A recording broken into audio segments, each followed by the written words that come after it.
Hello everyone and welcome back to another video from Apps Academy. In this video, I'm going to show you how to change the language within the ChatGPT application. So let's get started right away.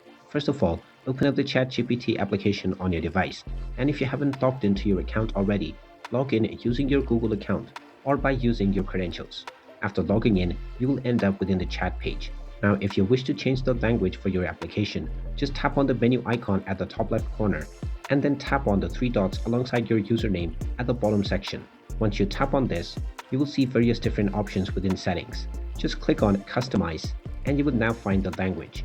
Tap on the language menu and you will now be able to choose from the various different languages that are available for the ChatGPT application.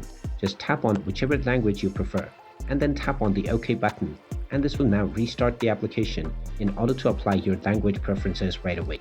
You may come back to this setting at any time if you wish to change your language once again in the future. And there you have it. That is how easy it is to change your language on the ChatGPT application. If you find this video helpful, make sure you hit that like button and subscribe to our channel if you haven't done so already. Also ring that notification bell to never miss another update from us. Thank you for watching and I will see you again in the next video.